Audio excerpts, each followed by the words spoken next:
Hoje é dia de falar sobre as leituras que eu fiz no mês de novembro.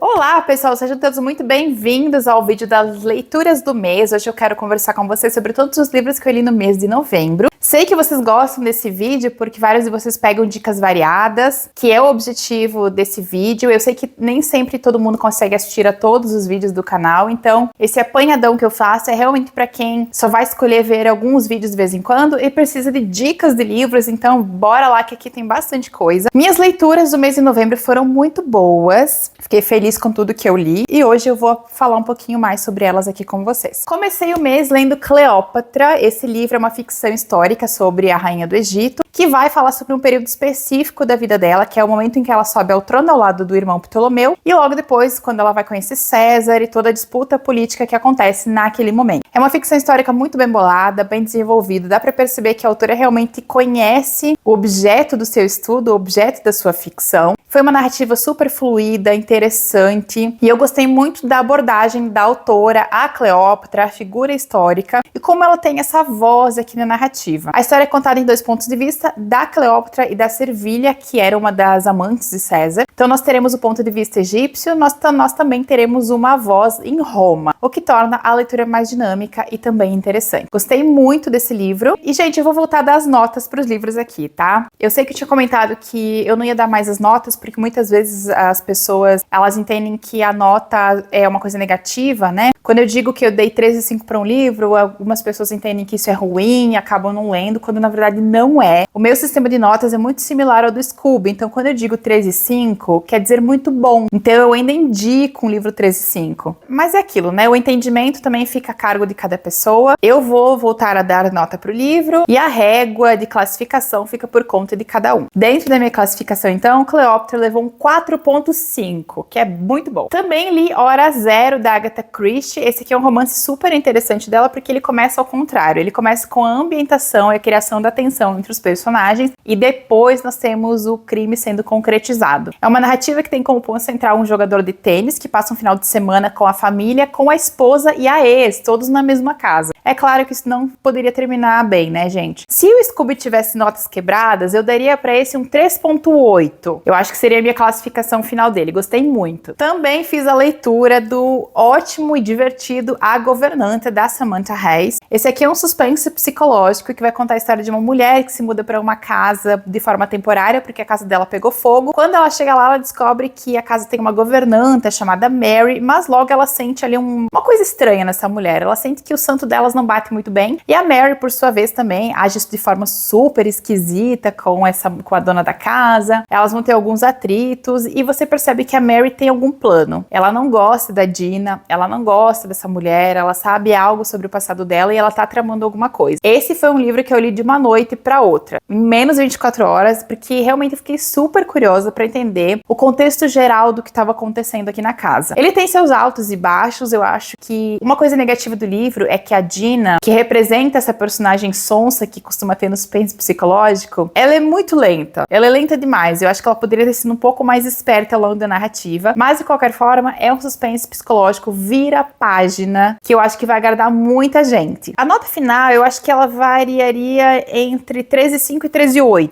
se eu pudesse dar uma nota quebrada lá no Scooby. Ou seja, muito bom, indico para quem busca esse tipo de leitura. Terminei também o livro que eu tava lendo há alguns meses, estava lendo ele devagar, que foi As Sombras de Longbourn, da Jo Baker. Essa aqui é uma ficção que ela vai contar a história dos empregados da família Bennet de Orgulho e Preconceito, e a autora, ela traz aqui pra gente essa reflexão sobre essas outras camadas sociais que elas não aparecem no romance, mas que elas são extremamente importantes para manter aquela divisão social e os privilégios da família Bennet do jeito que eles vivem. A gente tem essa ideia, e eu acho que isso tem muito a ver com o filme de 2005, de que os Bennets eram pobres. Na verdade, quando você lê Orgulho e Preconceito, você descobre que eles não são pobres. Eles não são tão ricos quanto o Mr. Darcy, quanto o Bingley, mas eles não estão em uma posição social muito inferior. Tanto é que a gente sabe que o Darcy nunca se casaria com uma posição social inferior, não importa o quanto ele amasse a Elizabeth Bennet. Ela mesma diz no romance: eu sou filha de um cavalheiro e ele é um cavalheiro, o Darcy. Então eles têm ali uma equivalência social. Então os Bennet não são pobres, e não sendo pobres, eles têm uma criadagem. E é essa criadagem que a gente vai descobrir aqui e vai conhecer na narrativa. Gostei bastante, dei 4 estrelas pra ele. Eu só acho que ele se alonga um pouquinho mais do que que seria necessário. Teve uns momentos em que o livro poderia ter sido um pouco mais enxuto, mas mesmo assim foi uma experiência de leitura muito boa. E, gente, eu fui dar uma olhada nesse livro e, assim, eu não sei por que você não encontra mais exemplares por menos de R$100. Então, se você gosta desse tipo de livro e se deparar com ele em algum lugar por menos de R$100, por um valor interessante, de repente vale a pena você pegar. Teve uma leitura que eu fiz também, um suspense psicológico, que eu fui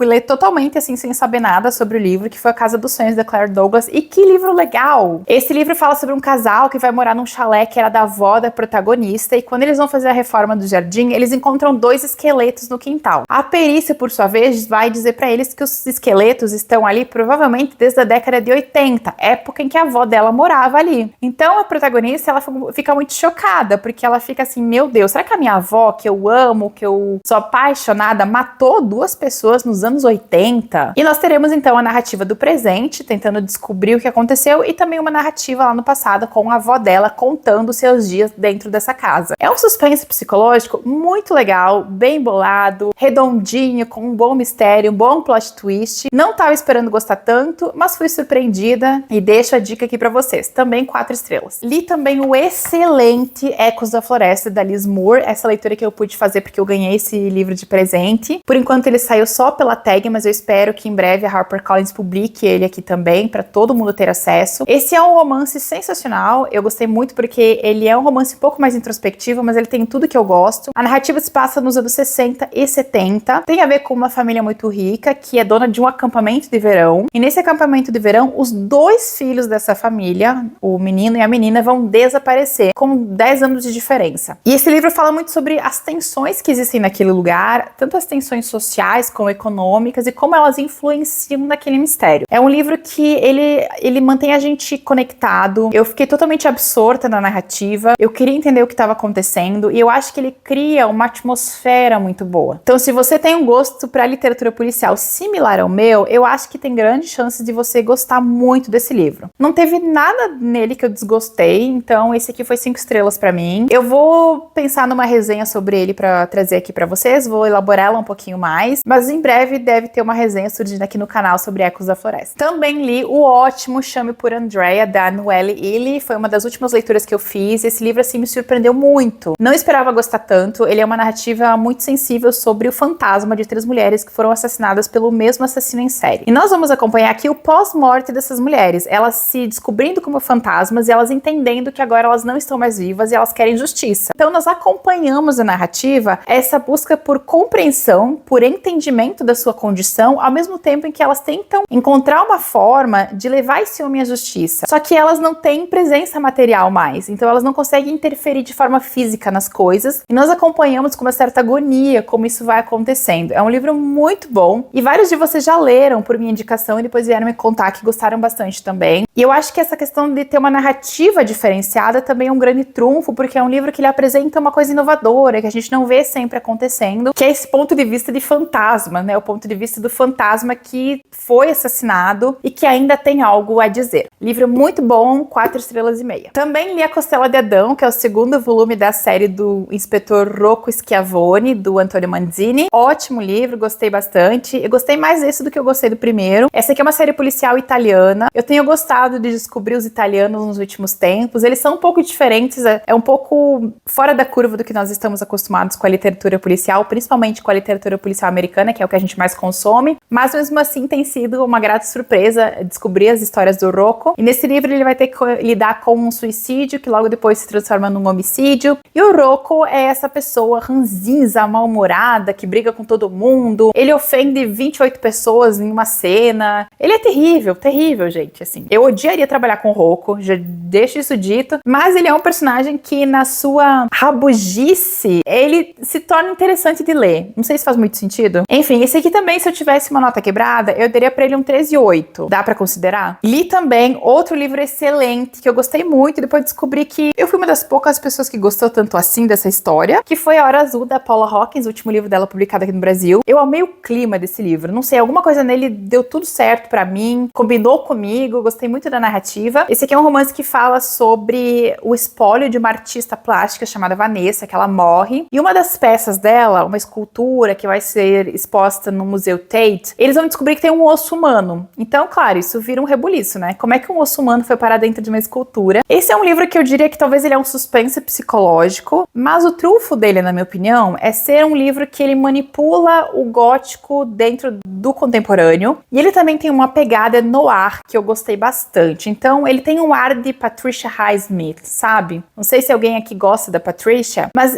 o livro tem esse clima, ele tem esse clima de livro dos anos 50, livro dos anos 60, essas personagens que são meio perturbadoras, que podem estar mentindo ou não, em que as devoções e as obsessões acabam se confundindo em vários momentos. E o final do livro é bem agridoce, eu gostei muito, mas não sei se todo mundo vai gostar. Mas tudo isso, todos esses detalhes fizeram com que eu gostasse muito da narrativa. Eu daria um 4.5 pra ele. Inclusive, gravei resenha dele, não sei se eu já liberei pra vocês, mas lá eu explico um pouquinho melhor sobre o que eu achei de toda a narrativa. Gente, todos os livros estarão listados aqui embaixo no box de descrição. Se vocês comprarem qualquer um deles usando os meus links, vocês ajudam o canal, tá? Beijão e a gente se vê no próximo vídeo, que é o vídeo das leituras de dezembro. Meu Deus!